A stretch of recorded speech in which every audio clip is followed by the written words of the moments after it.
You ever watch a classic cartoon and think, ah, how charming? Then 5 minutes later, you're questioning reality, the laws of physics, and whether that clown in the background just blinked at you? Yeah, classic cartoons had their fair share of nightmare fuel. So grab your Scooby snacks, maybe a nightlight, and let's take a trip into the animated short films that made us say, wait, was this for kids? Let's kick things off with a cartoon that feels like it was made after someone spiked a jazz band's coffee with nightmare juice. Swing You Sinners looks innocent enough for about 10 seconds. Then it turns into a full-on haunted jazz panic attack. Our main character, a dog-like crook named Bimbo, enters a graveyard after robbing a henhouse, and the graveyard robs him of his sanity. He's immediately tormented by ghosts, skeletons, disembodied heads, talking trees and gravestones, and what appear to be saucious demons with legs. Moral of the story: don't commit poetry theft, or the afterlife will eat your soul in 2D. Fleischer Studios really said, let's teach kids right from wrong by psychologically scarring them forever. Next up, the Great Piggy Bank Robbery, where Daffy Duck becomes Duck Tracy, a hard-boiled detective with more hats than brain cells. He's on the case of his missing piggy bank, and the deeper he goes, the weirder it gets. The villains, living nightmares. We got Hammerhead, a mutant pickle, and a gangster with the head of an eraser. It's like Dali, Raymond Chandler, and David Lynch all collaborated on the ultimate fever dream. This is what happens when your subconscious binge watches detective films, eats expired cheese, and then tries to solve its own childhood trauma in about 7 minutes. And Daffy, he's just rolling with it, because when you're Duck Tracy, reality is optional. You like logic? Too bad.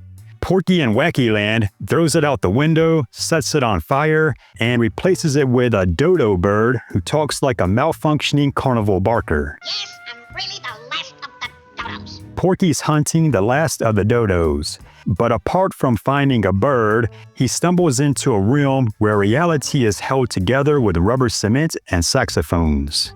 There's every freak from every one of your nightmares. There's a three-headed stooge arguing with himself. There's possible racism.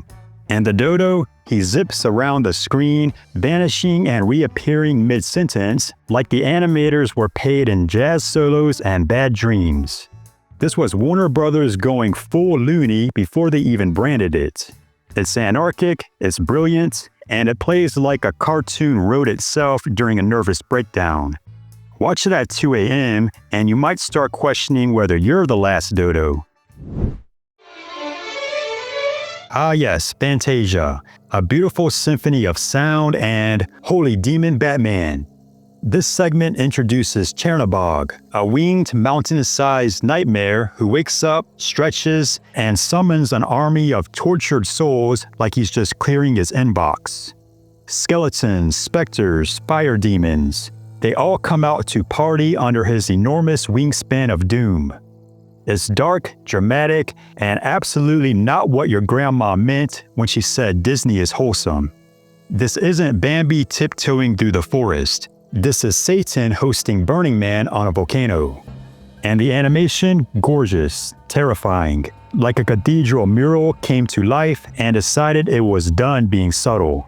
Disney may have followed it up with Ave Maria to cool things down, but let's be honest, Chernabog stole the show, and probably your soul.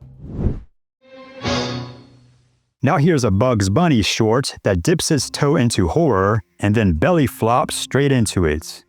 In Hair-Raising Hare, Bugs is lured into a creepy castle by a femme fatale, who turns out to be a robot operated by a mad scientist who wants to feed him to a giant red monster wearing sneakers. You know, typical Tuesday. The monster, later named Gossamer, is basically a big hairy anxiety attack with arms. And the castle, classic haunted house vibes. Shadowy hallways, creepy portraits, and a shag rug that definitely wants to eat you. There are jump scares, trapdoors, and enough gothic weirdness to make Vincent Price raise an eyebrow. But this is still Bugs Bunny, so he handles it the only way he knows how: cross-dressing, sarcasm, and a complete disregard for mortal danger. It's spooky, it's stylish, and it's probably the only horror short where the monster gets emotionally destroyed by sass. From Spanish-powered sailor to Ghostbuster? In Shiver Me Timbers, Popeye, Olive Oil, and Wimpy find themselves wandering into a ghost ship that makes the Flying Dutchman look like a cruise line. Once aboard, things get weird fast. Dancing skeletons, vanishing hamburgers, and a table that torments Wimpy like a vegan at a barbecue. Even nature gets in on the action. There's something especially unsettling about Fleischer animation when it decides to get spooky. Everything's rubbery, floaty, and just off enough to make you question if you're still awake. And Popeye, he tries to solve the problem the only way he knows how, by punching the supernatural directly in the face. It doesn't work. At least not until he eats his spinach and uppercuts the laws of physics. It's eerie, it's chaotic, and it's a reminder that even ghosts aren't safe from a determined sailor with a forearm the size of a ham. You thought Tom and Jerry were brutal? Meet the Hypo-Chondri-Cat, where the violence is emotional and the real weapon is gaslighting. Claude is an erotic cat who's scared of, well, everything. So naturally, two mice decide to convince him he's dead. Not dying, dead. They pretend to operate on him, hold a funeral for him, and walk him through the afterlife like they're doing community theater for the dearly departed. It's twisted, it's hilarious, and it's probably why Claude now has a therapist named Dr. Whiskers. This isn't just a prank, it's a psychological takedown with Looney Tunes timing and Hitchcock energy. You know what's fun? A road trip with your best buddy. Unless your best buddy is Porky Pig, and the hotel he picks is clearly run by the dead. Welcome to Claws for Alarm, where Porky and Sylvester spend the night in a ghost town hotel that's 80% cobwebs and 100% haunted as hell. Porky, oblivious. Sylvester, one tail twitch away from a full-on breakdown. And for good reason. There are attempted lynchings, disembodied eyes glowing in the dark, and a stuffed moose head with a shotgun, which all turn out to be murderous mice, of course. But does Porky notice any of it? Nope. He's too busy brushing his teeth while Sylvester is getting nearly Final Destination every 5 seconds. By the end, Sylvester's in full panic mode, dragging Porky out of the place like, nope, not today, Satan. Only Tex Avery could turn a murder mystery into a cartoon nervous breakdown. Who Killed Who kicks off with a stern live-action cop warning us that crime doesn't pay, then immediately drops us into a spooky mansion full of shadowy hallways, talking skeletons, and one very punctual murderer. A jittery aristocrat meets his doom, and a gruff, over-the-top detective storms in to figure out who done it. The investigation quickly unravels into chaos. Booby traps, a ghost that's afraid of mice, and a door marked "Do not open until Xmas" that definitely should have stayed closed. It's spooky, surreal, and completely unhinged in the most Tex Avery way possible. Let's just say the case gets solved, but not before reality takes a coffee break. And now we end with Balloon Land, where everyone's made of balloons, and the atmosphere is equal parts whimsical and deeply unsettling. Sure, it starts off cute. There are balloon families, balloon animals, and a balloon, what the hell is that?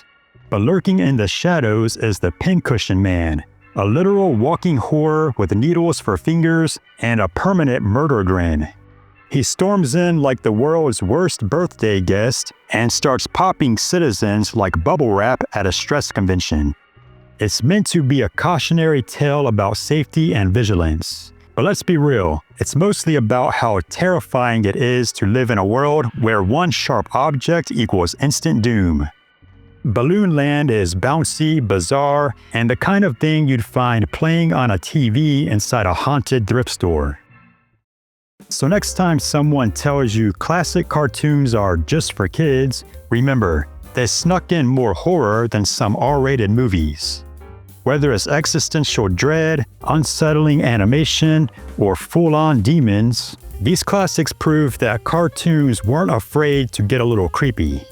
Now if you'll excuse me, I'm going to rewatch Bluey until I feel joy again.